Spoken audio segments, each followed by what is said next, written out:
Olá, obrigada pelo convite. Eu me chamo Renata Megre, sou fisioterapeuta, certificada pela Associação Brasileira do Sono, especialista nos distúrbios do sono e atual presidente da ABSono Regional Pará. Respondendo à pergunta por que dormir é importante, né? Quais os benefícios que o sono traz para a nossa saúde, para a nossa qualidade de vida, inicialmente é importante a gente entender que dormir não significa dormir muito, né? Dormir bem não significa dormir muito, muito pelo contrário. Pessoas que dormem muito também podem estar passando por algum tipo de privação de sono, porque o ideal é que a gente tenha sono, o tempo de sono adequado. Então, esse tempo ele vai variar de acordo com cada faixa etária e também de uma avaliação individual, porque existem indivíduos que eles são pequenos dormidores, né? Eles se sentem bem dormindo menos tempo, e também, assim como tem os indivíduos que são que dormem mais, né, que precisam de mais horas de sono para poder se sentir bem no dia seguinte. Mas, é claro, existe ali uma regra geral relacionadas às faixas etárias, né? Então, o tempo que um bebê dorme, o tempo que uma criança na fase pré-escolar dorme, que um adolescente dorme, que um adulto dorme, que um idoso dorme.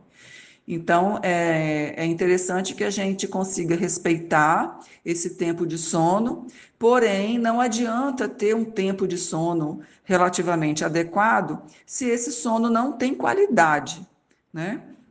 Então, vários distúrbios do sono, eles podem roubar a qualidade do sono. Então, você tem distúrbios respiratórios do sono, são os distúrbios que afetam as vias aéreas superiores ao longo da noite, como a apneia obstrutiva do sono, como a apneia central do sono, como síndrome da resistência das vias aéreas superiores, que é muito comum em mulheres, né? A gente vai ter distúrbios comportamentais do sono REM, que também roubam a qualidade do sono. Enfim, se a gente for falar, nós temos mais de 80, 85 distúrbios do sono catalogados, né? E que podem interferir na qualidade do seu sono. Porém, quando a gente fala de distúrbios do sono, a gente tem dois distúrbios que são mais prevalentes na população, que é a insônia, muito já conhecida, e a apneia obstrutiva do sono, que é quando você para de respirar durante o sono mais vezes do que é considerado o normal, né? Então, a insônia, ela é um distúrbio que ela vai se caracterizar quando o indivíduo tem dificuldade de iniciar, manter ou desperta antes do horário que ele gostaria de despertar, né? E quando isso acontece mais de 3 vezes na semana, durante 3 meses consecutivos. Então, você já está diante de um quadro crônico de insônia, que é recomendável que se busque uma avaliação médica imediatamente para que isso não se agrave e não traga repercussões negativas, né, em outras funções aí do nosso organismo. E o outro distúrbio do sono muito prevalente, ou seja, 1/3 da população tem esse distúrbio, é a apneia obstrutiva do sono. Porém, infelizmente, ainda um distúrbio muito subdiagnosticado, ou seja, 85% dessa população não trata a doença porque não sabe que tem a doença, né? Então, o que a gente precisa no momento é de melhorar a informação em relação a essa doença, é melhorar o acesso da população à informação, a buscar informação sobre a apneia do sono, é buscar ajuda médica para ter o diagnóstico e poder tratar de forma adequada. O principal sinal de quem tem apneia do sono, pessoal, é o ronco. Uma coisa tão comum, tão cotidiana, né? Tá dentro da nossa casa, tá no nosso vizinho, tá no nosso tio, no nosso avô, na nossa avó, no nosso pai ou no nosso marido, né? Então, muito comum a gente ter próximo à nossa convivência um indivíduo que ele ronca. Então, assim, não é que todo ronco é um ronco patológico. Não, você pode ter alguns momentos de roncar por estar um dia mais cansado, ou por ter bebido, né, por ter tomado uma medicação relaxante mais forte, tudo bem. Mas o indivíduo que tem ronco alto e frequente, não é normal.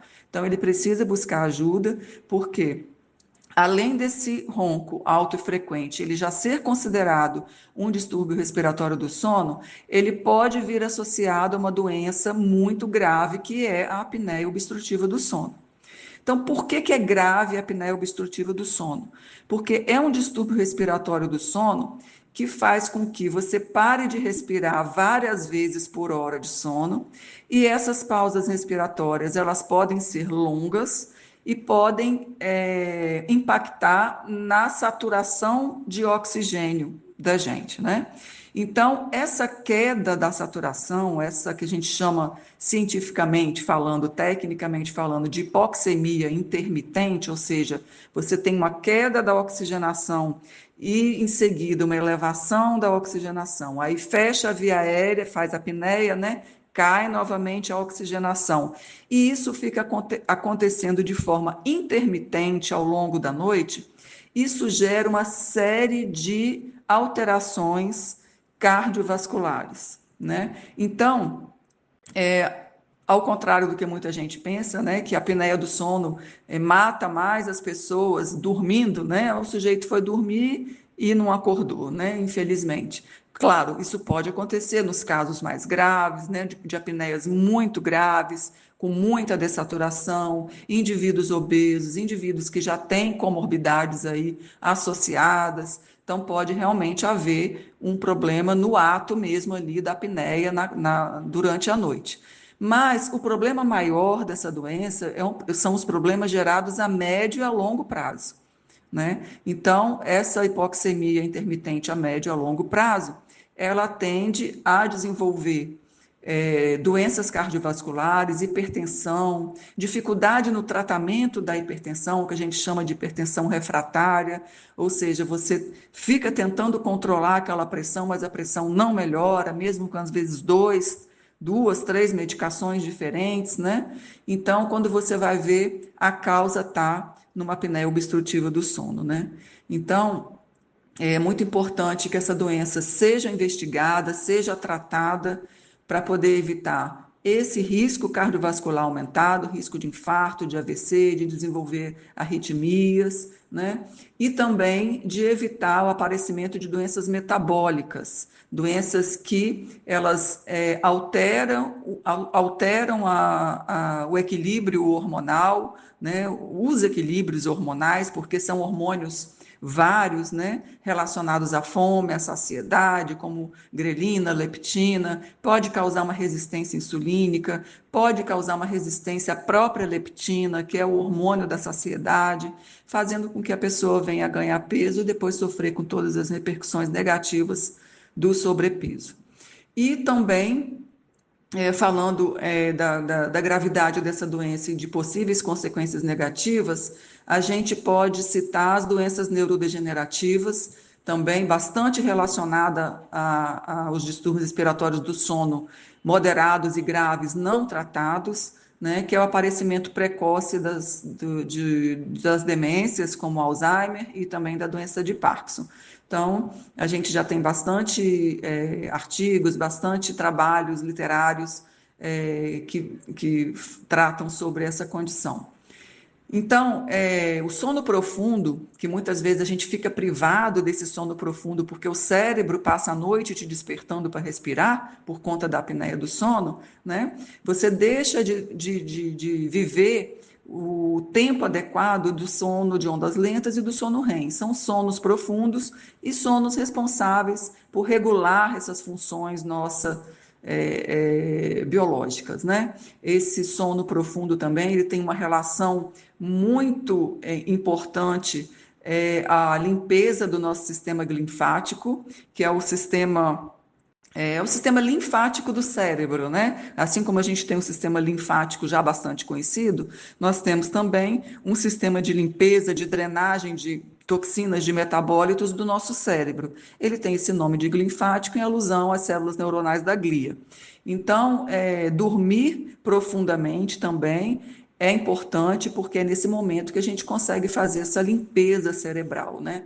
E isso vai beneficiar em vários setores, e na consolidação da memória, na atenção, na cognição, né? Inclusive também no que eu já falei, na prevenção de doenças neurodegenerativas. Então, pessoal, dormir é essencial para a saúde, porque além do descanso, ele previne doenças cardiovasculares, estabiliza melhor os hormônios relacionados à fome, estabiliza os hormônios sexuais também, previne doenças neurodegenerativas, tem ação sobre a saúde mental, no controle do humor, melhora da atenção, melhora da sonolência ao longo do dia, gerando uma melhor saúde, uma melhor qualidade de vida.